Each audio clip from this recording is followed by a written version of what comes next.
Welcome back to my channel. So, andito na naman si Binibining Lindsay para mag-share sa inyo ng panibagong kaalaman. Okay, so kumusta naman po ang bawat isa? Ayan, I'm sure yung iba sa inyo, nagpapahinga pa, of course, vacation pa, no? So, enjoy na natin. Okay, so for today's video, ay mag-share lang ako ng ilang mga tips or 5 tips for the successful demo teaching or demonstration teaching. So, I'm sure alam naman na ito ng iba, pero syempre, para sa mga beginner and of course, sa ating mga new teacher, yan. So, ano ba yung kadalasang tinitingnan or ano ba yung mga things to consider natin na dapat tandaan kapag tayo ay magde-demo, no? Especially kung yan ay graded, no? Or may rating. So, i-share natin yan ngayong araw na ito.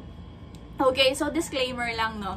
Ito mga share ko sa inyong tips ay based lang din sa ating mga experiences, no? Bilang teacher or ino-observe din na marami na ring taon. Yan, so share ko lang din naman sa inyo pero nasa sa inyo pa rin naman kung ano yung mga ways na dapat yung gawin or mga gagawin nyo kapag kayo ay nagde-demo. Okay, sige po, pagpatuloy lang natin ang video na to at kung gusto niyo ng mga ganitong kinds ng content ay huwag kalimutan mag-subscribe sa ating channel. Tara, isa-isay na natin ng mga tips for the successful demonstration teaching.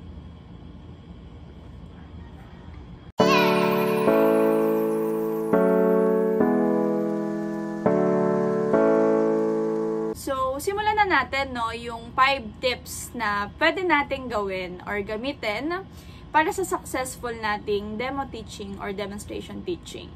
So, eto mga ibibigay nating tips sa inyo, no. So, hindi lang naman siya tuwing demo teaching ginagawa. So, everyday na pagtuturo natin ay ginagamit or ginagawa na natin to. And of course, kapag master na natin to, madali na lang para sa atin i-execute, no, yung ating mga strategies, yan, yung execution ng teaching natin kapag tayo ay nag-demo. Okay, simulan na natin sa number 1. Okay, so nakalagay ko dito, the teacher should deliver the lesson seamlessly. Okay, ano ba ibig sabihin ng seamlessly or seamless, no? So, pag sinabi natin seamless, smooth. Meaning to say, from start to the end, yan, wala kang buffering, hindi ka nagbabuffer, alam mo yung sinasabi mo, alam mo yung ginagawa mo, yan, seamless yung connection from the first part to the second part to the third and to the last part. So, paano natin magiging seamless or paano magiging seamless yung ating demonstration? Number 1 na dapat nating i-consider is yung mastery of the subject matter. Kapag master mo na kasi yung lesson or yung tinuturo, the rest will follow. Ano ibig sabihin nun? So, madali ka na makapag-integrate ng strategies. May isip mo na yung suited strategies. Yan, ma-incorporate mo na yung proper classroom management. Yan. So, kapag alam na kasi natin yung lesson or master natin siya, no, hindi tayo mahihirapang mag-execute ng ating ituturo. Okay? So, paano siya magiging seamless, no? So, sabi ko nga, dapat may master of the subject matter ka. And of course, yung ibang ways na pagtuturo natin ay magko-combine or magbe-blend dun sa ating ginagawa. So, kumbaga, ito yung feeling na hindi na mamalayan na nasa application part ka na pala, nandito ka na pala sa abstraction part, nandito ka na pala sa assessment, kasi dire-diretso lang, smooth lang yung iyong pagtuturo. Smooth lang yung execution na hindi ka nagbabuffer, nasaan na ba ako? Nasa questioning na ba ako? Yan. So, parang hindi siya halatang masyado mong pinaghandaan or masyado kang prepared na parang ngayon lang ito ginawa, parang gano'n. Hindi gano'n, no? Seamless, ibig sabihin talagang sanay na sanay ka na kasi dun sa ginagawa mong yun or sa tinuturo mong yun or alam mo na kasi yung gagawin mo kasi ginagawa mo naman siya everyday ng pagtuturo mo.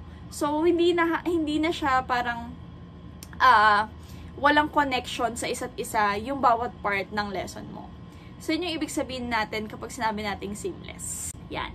Pangalawa pong tips natin dito na nalagay ko is strategies and activities should be aligned with the learning outcomes and learning competencies.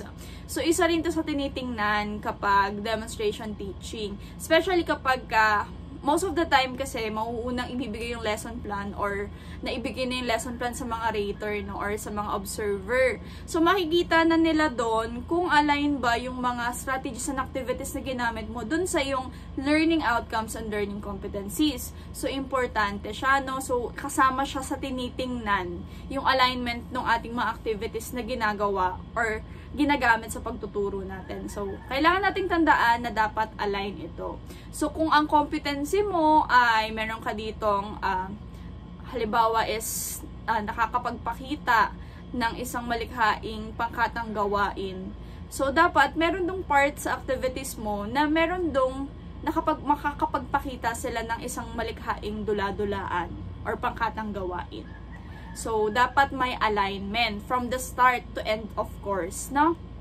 Kung mag-a-identify sila, meron ka dapat activities na mag-a-identify sila.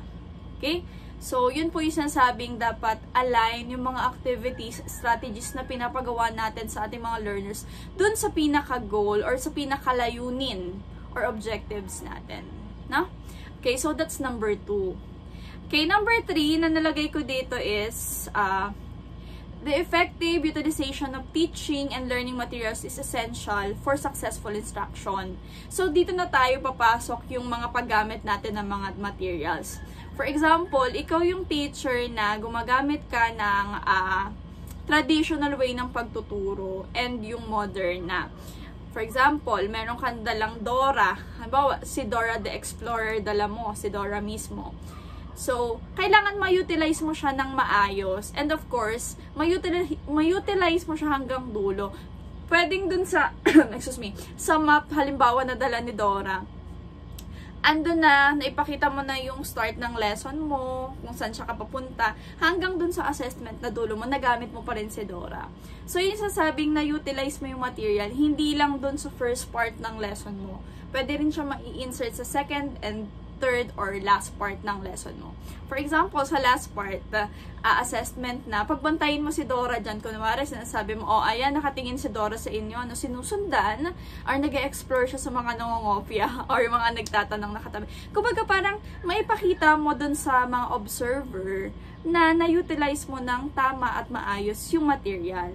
Of course, hindi lang yung nagamit mo from start to the end, no? Nagamit mo rin siya ng maayos. So, minsan kasi kapag traditional din yung ginagamit natin, and of course, modern, nagkakaroon ng problem. For example, kapag ang ginamit mo is yung video, tapos wala palang DLP, so ano ngayon yung kailangan mong dalhin? So, dapat meron ka ring material na option B.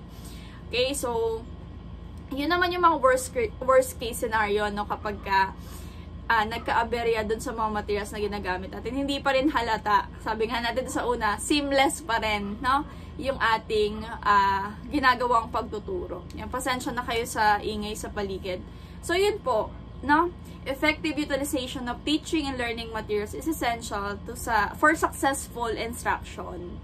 Okay? So, kailangan na i-utilize natin ng maayos at tama yung ating mga materials. And hanggat maaari, nagagamit natin siya from start to end. Yan. So, yung number 4 tips ko dito is, classroom management and maximum participation of the learners is a must. Yan. So, sige, let's say, magaling ka sa content, magaling ka sa strategies, kaya lang, sobrang ingay, sobrang gulo, tapos nagkakagulo talaga yung mga bata sa sobrang enjoyment siguro dun sa pinapagawa mong activities. So, dito napapasok yung classroom management, no?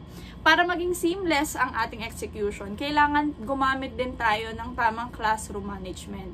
So, saan yan magsisimula? Sa pagbibigay natin ng instruction and rules, yan, sa ating mga learners. From the start pa lang, kailangan maset na natin yung mood, maset na natin yung rules sa classroom natin. Para yung mga learners, alam nila na, hindi pala ako pwedeng mag-ingay. Pero of course, hindi lang siya sa start, no? Until the end dapat is mag-guide sila or masunod nila yung rules na dapat sundin kapag nasa klase.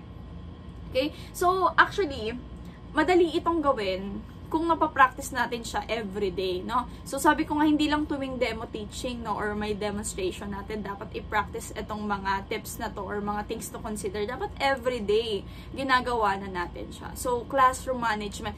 At kapag naayos mo yung classroom management mo, and dapat sunod mo yung mga learners mo, kailangan mo lang naman mag-incorporate ng mga activities eh. For example, ang hiingay nila. So, meron akong separate videos dyan ng mga noise cancellation strategies na pwede natin gamitin, no?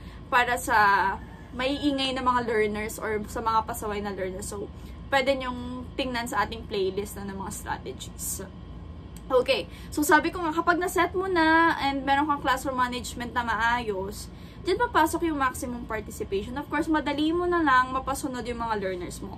Pero of course, hindi mawawala sa mga learners natin yung mga tahimik or yung mga patay na bata or mga nonchalant, diba? So, anong dapat gawin? So, syempre, para mas maging successful yung classroom observation natin, kailangan may maximum participation. Kailangan mapakanta mo man lang yan, mapapalakpak, mapatayo, mapasayaw, or kung anong mga activity. So, kailangan nating maging malikhain doon sa mga activities na ibibigay natin. So, para ma-achieve natin yung maximum participation. Okay? So, yun nga, dapat hindi matapos yung lesson or yung araw na yun na hindi mo man lang natawag lahat ng learners or wala man lang silang nagawa ng araw na yun. Okay?